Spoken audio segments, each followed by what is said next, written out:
what's up, everybody? Welcome to Leighton's Loft show here with Lou. Hi, Lou. How are we doing today? Everyone who was watching us before in a little pregame show or a little all-access show, got to head over. If you want your comments to be shown here on the screen, you got to head over to the Leighton's Loft Facebook page, preferably, or the Vintage Breaks Facebook page, or Vintage Breaks YouTube. But pick the feed with the full screen show. I know it's a little confusing, but we want to keep you guys real close so you can just flip over to the break after the show and enjoy it. But we got a special show today, don't we? Special is a good word for this, yes. Yeah. It's a special collection, fresh. I can't even say any details. It's fresh, so fresh that Leighton's very excited to talk about the experience, what he had to do, things that I couldn't experience because I was here in the office working on more collections and deals. So. Yeah. Well, the pipeline is incredible, isn't it? I mean, it's hard to think that these things just can keep popping up at this level, but they do. It makes you wonder what's out there, just lurking in somebody's attic or. You know, at some point, Lou, while working here, I asked myself the same question. Yeah. How much more vintage is out there? Like, you know, I see these cars come out all the time, and I guess sometimes collectors just, one, forget about their cards. Two, they find their cards, thought they were thrown away by their parents. Or three, they know what they had. They just felt it wasn't important to sell at the time, but Here we are. But talking to you, it doesn't seem like any of this is slowing down. All the stuff is coming out at an amazing rate. Yeah, and it's this is like I said, when I saw the pictures for the first time, I was like, whoa, are these real? It has to be real. But damn, they're so nice. Like, wow. What's up, Jim? Rocco, Mike, hello. Tom O'Connor, Brandon Miller, Ricky Greco, welcome to Leighton's Loft. Leighton is going to pop his head in any moment now. I cannot show you anything in the collection. It's right in front of me. Lou is ready to hit that button so we can talk about it. But Lou, let's just say from what I heard from Leighton, it was a very pleasant, heartwarming experience. The gentleman that we spoke to, the owner of this collection, very laid back, very nice. It couldn't have been easier. Obviously, the only thing that needed to be done was to travel to his location, and just have everything there for Leighton in front of him, and he made it happen. So I did my part. Leighton did his part. It was a beautiful, teamwork there, and I'm glad to have this in front of me. If you have hobby friends that don't necessarily watch the show on a regular basis, make sure you contact and get them, because this is going to be a special show. This is going to be a great reveal. Leighton's with us. Hi, Leighton. How are you? Hey guys. Sorry, I guess this is why my mother named me Leighton, as I'm late yet again for my own show. Sorry, I was on the phone. I wasn't able to get off a little bit earlier. So thanks for joining us today in the Loft. Yeah. Always trying to buy more stuff, but no, not in this particular call. So Leighton, I was just talking about what we're going to show off today. I didn't say any details in regards to what you experienced and what you had to go through to get this collection here. All I said was that we worked together. I did my part. You did your part. I couldn't believe it when I saw pictures for the first time. And basically that it's really an amazing collection. And I just telling Lou, and Lou was agreeing. At this point, we just think that vintage cars are done. Like, there's nowhere else to find them, and what's out there is out there. That's it. No, as what we're about to show you, there's a lot out there of vintage, especially this type of quality. Yeah. Now, J5, what are we going to be calling this mystery collector? Are we going to say his name? You tell me. We could just David from Cali. Yeah, see, I asked for a name for the collection, and J5 said there's no name for the collection yet, so we got to get that done. I love the collection name. Yeah, the collection itself is very special. If you want to just dive right into it, I know it was a few minutes late, so we're already kind of underway. I'd love to start talking about it. Okay, great. Lou, I'm not going to switch yet. I'm not going to switch camera angles yet. Yep. So David from Cali, great gentleman, amazing. easy to work with, as Leighton will agree. Because obviously he met him in person. But my point of view, when I first saw the lead and I talked to him and he sent me images, I couldn't believe it. When I showed Leighton, he was like, when I say it's hard to make Leighton speechless sometimes, he did pause and I saw his face and like I saw his jaw drop when he saw what he saw in the pictures because of the condition of the cards. And I spoke to him. It was, like I said, he was easygoing. A couple of things did happen in between the day I spoke to him to the day that Leighton traveled, because sometimes you can't control weather. Right. And the day he was traveling, it was, obviously there were some obstacles, but we faced it, we got through, and Leighton made it there. This was Leighton, you could tell more about how he had the collection and how he held on to it for years, because obviously you spoke to him more than I did. My job was just to get the evaluation done like quickly, make sure that Leighton saw the numbers, make sure we offered what's the word that Leighton always uses? We paid, what's the word? High? We pay more than fair. We paid what we felt like it was perfect for this collection and the quality that was in. So I'll let Leighton talk more about that. But yeah, from my side, it was easy. It was for me, it was easy talking to him. But yeah, the hardest part was for when Leighton had to meet him in person, because obviously that's where the deal takes place. Yep. And like I said, it was in California. All right. So Leighton, how did he come to put this? Did he put this collection together, or did he inherit it? What's the story behind how it became amassed? Sure. So before we talk about that, Lou, I see a lot of people chiming in, like Brandon and Chef and Chris. So thanks for joining us, everybody, today on Leighton's Loft. Really appreciate it. We got J5 with us today, as well as, of course, Sweet Lou. If we have time at the end, we will talk baseball in the Hall of Fame, because all of a sudden I feel reinvigorated to have the discussion. But I do think we should talk about some hobby news first. And what's nice is the hobby news is our news, and that we have the very exciting collection that we haven't even named yet. But hey, what's up, Drew? If you haven't checked this out yet, beyond Vintage Breaks, Vintage Breaks South, Vintage Breaks West, Vintage Breaks is now on Whatnot. So check out Drew on Whatnot several nights a week under the Vintage Breaks umbrella. And we're also going live on Whatnot from our offices with Pokemon Professor Ken and JK. So we got a lot of good stuff going on here. What's up, Bill? But before we get into the actual collection, I want to share with people this philosophy I've developed. And it doesn't always work, and you can't always do it. But I mean it sincerely, and I recognize I might be saying it to a competitor right now. We actually already have a California Dreaming collection. I would have named it that. Oh, do we? Yeah, we do. Yeah, from several years ago. But, one thing, Lou, like I said, if I'm helping a competitor or a fellow collector, then so be it. But I do believe in giving value to people from my experience. And so J5 knows this, especially of recent years when the industry has just become bigger and more competitive. Time is not your friend when it comes to deals. Yeah. So you can think you can wait for weeks or put it off for months, and you might still be able to get it. But if you want to ensure your highest percentage chance to obtain said collection, or frankly anything, you're better off trying to be expeditious about it. And so what I was impressed with was strike while the iron is hot, right? Strike while the iron is hot. We got the lead. Yeah. We turned around the evaluation, and understand that's tricky because we didn't know, exactly what his expectations were, Lou.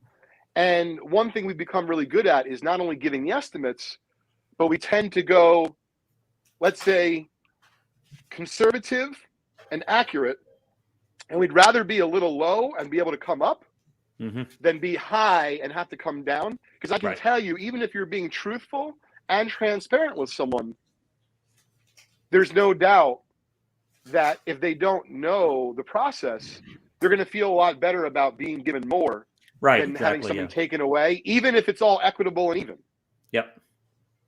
So you can imagine when it comes to a collection that is, a lot of money, even one grade on the three Jackies is a big deal. So, kudos to J5, and obviously I met with David in person, But, that's not an easy tightrope to walk sometimes. Right. And so point being is that never lose the ability to be as forthcoming as you can with them. Like, don't be afraid to say, I want to buy your collection. And if they bring up grading, I'll tell them who the grading companies, are, and go to the website, call me when you're done, and I'll buy them from you then. I don't want people to feel like we're trying to get one over on them. However, we are trying to make a profit. Yeah. And like many other businesses, as the owner and leader, I can choose how we go about the process. And so in terms of the time, we did a really good job of not only turning around the evaluation, but I was very surprised. I thought Sacramento, tons of flights every day. And upon a further review, if you will, there was only one direct flight out. And so literally our initial, if you will, deal called for, hey, I'm going to go out on Thursday morning and I'm going to come back Friday. I might even have to come back on a connecting flight, who knows, right? Blah, blah, blah. So basically I took a direct flight out on that Thursday night.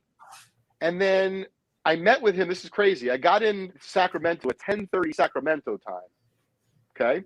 Yep. The meeting called for us to get together at 7:30 in the morning. Okay. I just flew across country. Yep. We're going to get together at 7:30 in the morning. My flight to leave Sacramento is a connecting flight to LAX at 10:25 a.m. Ooh. So the reason why we're getting together so early is, one, we wanted to get the deal done. And two, not that David didn't trust us, but he asked me specifically, when we're done, if we do the transaction, if we, consummate a deal, even though I know you're not bringing cash, I'd like to go to the Wells Fargo. I'd like you to come to the Wells Fargo with me when I cash your check. Yep. And so, wow, I realize this is the first time I'm really telling the story. So this is kind of interesting, Lou. So keep in mind now, you might say, like, why is a psycho Leighton flying back? He just got in. I got a lot of stuff going on. And don't get me wrong, man, I would have loved to hang out for 3 days. Chris Coe's telling me to come down and say hi in San Diego. I got a good buddy in LA. Like, there wasn't going to be a lack of things to do, but I wasn't able to stay is the point. Yep. So we get together at 7:30. At like 7:02 a.m., he texts me, I'm already here. Take your time coming down to the lobby. I'm like, all right, I'm still, like, honestly not showered. I have to, got to use the bathroom. You know what I mean? I got some things to take care of. Got to see a man about a horse, Yeah. So, exactly. So, but he understood. And so I was there 7:30. And you could just tell as soon as I met him that he was the salt of the earth. And you might ask, like, what does that mean? Although he was very astute as a businessman and he understood what he was doing, man, he liked to talk. He liked to tell me stories. He lives on a 27-acre farm. Nice. Where they farm pears. Now his neighbor farms it for him. His wife died, unfortunately, a few years ago from illness. And a lot of his family is actually from Minnesota. So shout out to Chef. And long story short, he ended up in California because he was in love with landscaping as a kid. Mm-hmm. And landscaping kind of led him out west, like that whole, business. And let's be honest, right? California, people are paying a lot of money to do landscaping. So as far as the cards go, and this, I'm remiss, I did not do this. Daniel wants to know he grows pears of what? That's funny. So as far as what I'm upset or that I did not remember to do, he has this little box, and I'm usually so good about, like, all the pieces. But I got to be honest, I was a little jet lagged. Yep. I really didn't know where I was, other than I was looking at a card collection, and I was hyper focused.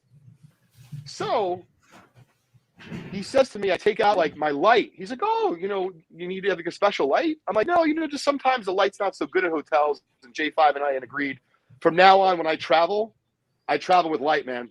Sure, why not? I don't want to, it's a lot of money. Why take a chance? Even if you have to leave the light there, we can afford it, So it's our donation. So I take out the light. And then he goes, then I had some card savers. What's up, Billy? He said, oh, I'm really glad you bought cases. And I said, okay. Like, I was a little bit concerned when he said that. Like, are these in your bike spokes? Like, what's up? Yeah, really, yeah. So he's got this very, innocuous looking little box sitting on the, little table of the hotel. We chat for a few minutes. I want to get down to brass tacks. Like, I'm enjoying chatting with him. I got to be honest. Like, I need to see these cards, man. I flew 3,000 plus miles here. I'm flying 3,000 plus miles back in a couple hours. Like, I'll skip breakfast at a granola bar, So he opens the box, and not only did my jaw drop because I was so excited to see them, but my jaw also dropped because of the way that they were stored in the box. Oh, really? Lou, honest to God, and I wish I had the pictures. The box couldn't have been it's a very small box. There's a few stacks of cards in there. There's a 1948 Leaf Baseball stack. There is a 1948 Magic Photos stack. There is, as he called it, landscaping scenes stack, which we'll get to in a minute, and then a tiny stack of 1948 Bowman football, okay? So the only thing in this box, other than the stacks of these cards, which were meticulously stacked in the box, and I give him credit for that, was fucking napkins and tissues. Dude, if he stopped short on the way, yep. If he had like a Jack in the Box and he was messy, like, dude, are you kidding me? So I couldn't hide my expression, and I wasn't trying to be anything else other than sincere. I said, first of all, you're out of your mind. Like, you don't even have them. He goes, well, no, they're safe. I'm like, you weren't worried about having a ruckus party at your house? And he's like, I don't have parties at my house. He was just but he wasn't defensive. He was just saying everything matter-of-factly, which is why the cards were so matter-of-factly in the box. Yeah. So it turns out that the cards belonged to his uncle. His uncle, unfortunately, died as a young man at the age of 18 years old. So he ended up inheriting the collection. And we can't, when I say we, because I asked him, and he was very forthcoming with as much as he can remember. Yeah. The collection itself is amazing, and the cards look great. But the reason why the collection's so special, and if you haven't seen or heard yet, we bought a 1948 Leaf Baseball collection, fresh to the market with about 60 cards, including 1 Babe Ruth and 3 Jackie Robinson rookies, which is amazing considering it's the 75th anniversary of him breaking the color barrier in Major League Baseball. So it's just like something about it was meant to be. And so he tells me about the cards a little bit. And I know he talked to J5 about it. And once again, he doesn't know for sure. But he thinks there was a chance that, whether it be his mother or someone in his family had not really shown the Jackie Robinson cards off, if you will, in the neighborhood. Because there was a lot of racism back then, as he said to me. Yeah. And he said, someone might have just taken the cards and ripped them up or torn them up or damaged them because they didn't think that, a black man should be playing Major League Baseball. And so what's crazy is they weren't worth a lot of money back then. Yeah. Not anything to what they're worth today. But it's just amazing how we as humans, whether it be, my mom kept my baby shoes. I have no idea even how she did that. I can't find my mask I wore yesterday. We forget the context of the time, and those cards existed in that whole different context. Yes. So we're going to kind of start from the bottom up. He's trying to hey, do you want these 1948 Bowman footballs? There's only a few. They're not even in nice shape. I'm like, honestly, man, I don't really want these. It's not that I want to buy them. I really want them to move forward. So then he's like, what do you think of these landscaping cards? I'm like, David, they're really pretty. I've never seen them. And then, listen, I give him credit. He was trying to do you see this? This is really cool. I'm like, no, David, I see it. I'm not lying to you. I would tell you if I know. I don't know them. And to be honest, you like landscaping, you should keep them. There you go. So we're moving along. Now we're on the Topps Magic Photos, and admittedly, they're very cool. And normally I would, tell a million stories about them. I told a couple. I'm like, David, you're telling me what I'm about to look at, this is how you had them stored in your house? I'm like, do you understand how lucky you are? Yeah. And he's like, no, we're all lucky. And like, he was that kind of guy. Yeah. So normally I'm like, calm, cool, and collect, like one card at a time. No. I'm like, where are the jackies? Where's the roof? Because, let's be honest, right? Like you're gonna hear the rest of the story in a minute, and then we're gonna show you off some of the treats, that we got. Because I know everyone didn't come to the theater to see me today. So we're looking at the cards, and I'm like, holy shit. They're real, and they're fantastic. Wow. And the moment that it's interesting because even though I didn't know at that moment if we would get the deal, because remember, we have estimates, we still had to talk through numbers. Yep. I don't know, I had a really good feeling about everything, even though it wasn't guaranteed. Right. So I go through, I do my assessment, I explain to him X, Y, and Z and A, B, and C. I explain to him this is what we're willing to pay, kind of like similar to what we discussed on the phone. And he asked me about, the landscaping cards again. I'm like, David, I'm not buying them. I did buy his 1948 Magic Photo cards, which are super cool. And the Bowman footballs, honestly, there was like 5 or 6 cards. They just weren't worth that much. Yeah. This is what's crazy. He's like, you don't want them? I'm like, no, not really, because I don't want to confuse anything, Right. Yep. And I really don't want them. And so I'm like, dude, hang on to them or give them away. He's like, no, they're probably just going to get trashed. I'm like, what? Why would you throw them out? I don't understand. So it was, but I stopped engaging there, and I said, keep the landscaping cards, give the football cards to make someone happy. Yeah. And so then this was interesting, and we'll show off some cards because I know the gang at Vintage Breaks is going to go live after this. So, and you got to understand, folks, I know that you may think that you know me, and we have this nice rapport, whether it be over the internet or like Daniel Lynch was just on, and we've met him and countless others through the years, and that's all. I love that stuff. But make no mistake, when you're talking about a large dollar transaction, you should try to put aside your friendship and just focus on like what's best for you, if you will.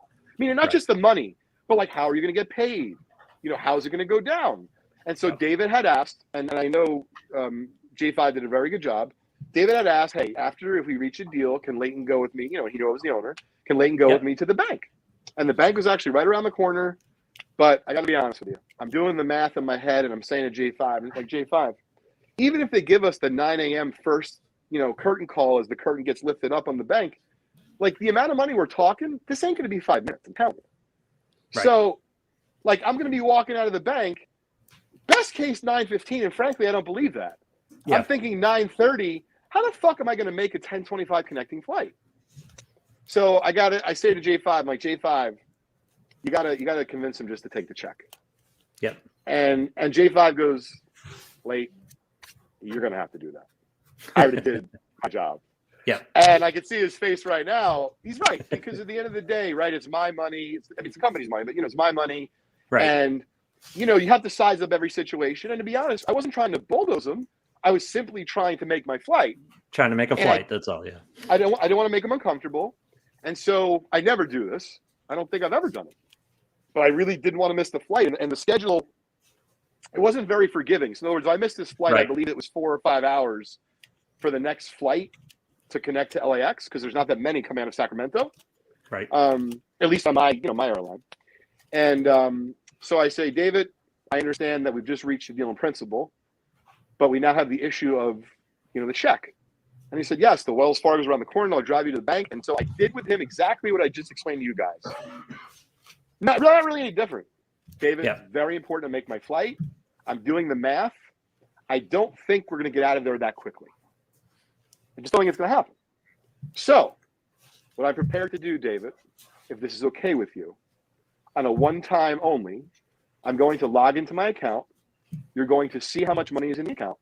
Mm-hmm. And the only thing that can happen that would cause your check to not be cashed or cleared is if I stop payment on the check. And I look him right in the eye. I'm like, David, you have to take me at my word. Or not, right? But I certainly wouldn't risk my entire being, my entire businesses, and my reputation for this, even though they are 3 Jackie Robinson rookies. And so, it's like one Plus of those you get where, 6 hours of flights. You're not going to spend 6 hours of flights and then just stop to check on the guy. Once again, I don't take it lightly that he doesn't know me. Oh no, I understand. Yep. So I'm very respectful. I explain to him what I'm willing to do, and he just kind of gives me like one of those like Like this is he kept calling it their new home. Like you could tell the guy wants them to. He likes J5. You know what he said? I looked at a bunch of websites. I really liked how you talked about the story on your homepage. Yeah. And so he made me feel really good about, listen, I love selling cards. It's how I make a living. But I don't sell cards on my website. And I'm not saying it would turn people off or people wouldn't like to have easier access to buy some of the gems that I'm sitting on. But truth be told, I'm not always doing everything for money. You know, I'm doing it for the adventure. And, you know, I could tell you this was, albeit a short adventure. Without further ado, J5, let's not show off all 60. Let's show off some of the Hall of Famers and, of course, finish up the Ruth and the three Jackies. This is what everyone came for, not to see your mustache, Lou, or yours, J5, or Billy Vaughn, you know, Vincent's brother. But they came to see the good stuff. So without further ado, J5, let's share. All right, Lou. Let's switch screens. Oh, hang on. Let me add this, and then we're good. All right. All right. So here's a stack of all the 48 Leaf baseball cards.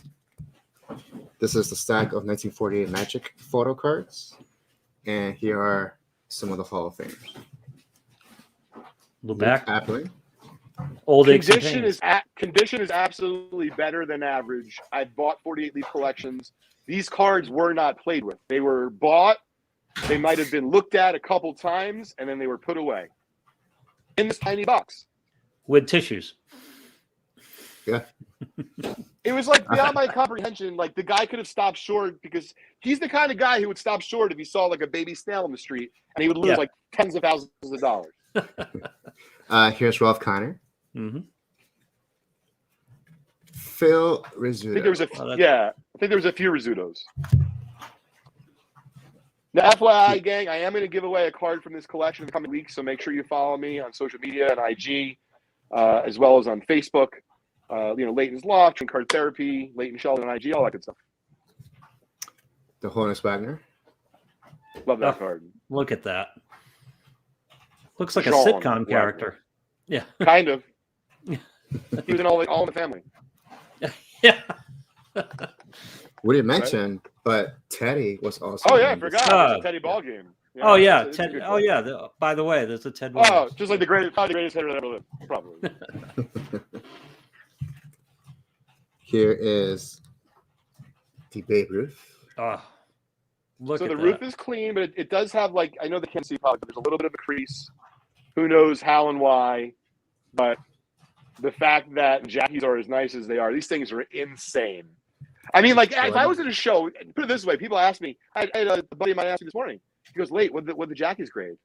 I'm like, "No, I didn't even grade them yet, guys. I'm still in the like, I got my brand new toy. Like I don't have to do anything yet." He hasn't unpacked his bag yet, let alone grading the card. Exactly.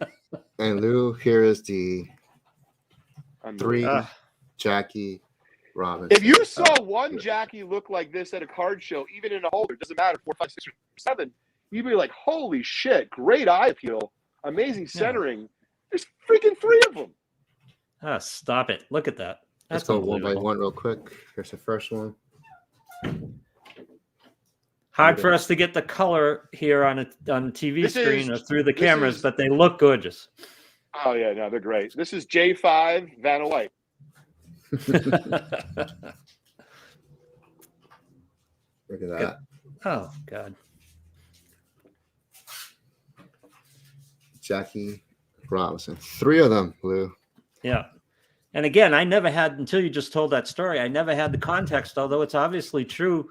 God knows how many of those cards were lost because they were destroyed or just cast aside because no one wanted a black ball player at that point. Tell you, that's going to be part of our blog. It's something that became, and I'm getting goosebumps now, not because the collection's so good. I can't believe that. I mean, I can't believe it, but it's amazing to think how deep racism penetrated, Lou. Yep. Oh, I know. And not that we needed proof, right? Because we already knew about a lot of different instances. But what I'm saying is, even with kids, that's my point. But we think we have a grip on that, and we think we're still dealing with it today. But in 1948, it was a whole different ball game, and we don't really have a context to put that in because it's not that way anymore. It was bad back then, and like I said, God, how many of these cards were just lost out of just being angry that a black man was on a baseball card? It's certainly more than one, that's for sure. Yeah, and to be fair, kudos to David for sharing with me the details he remembered about his family's collection. I think it's going to bring an interesting light to not just this collection, but, you know, like our world today. You know, in many ways we've obviously advanced, and in other ways, you know, not so good. And you know, that's just the bottom line. I love that. I love that additional context because, you know, it's just something I didn't have. But in this, where you attach it to the cards, it's just terrific. It's a terrific story. So look for the upcoming story about this amazing collection on our website at blog.justcollect.com. I hope each and every one of you enjoyed today's Leighton's Loft episode as much as I did, as much as Lou did, as much as J5 did. Okay. He's closing it out by showing off some of the 48 Magic photos. And there's some baseball players in there, like a Cobb and a Wagner. These are not easy to find. And normally I would be very happy about these. They don't trump my Jackie Robinson happiness. They just don't. No, they pale in comparison. Exactly. So on that note, thanks for joining us, folks. Trading Card Therapy will likely be tomorrow. We'll keep you posted on social media. And look for us next week, 1:30 p.m. Eastern Time, Leighton's Loft. Thanks, everybody.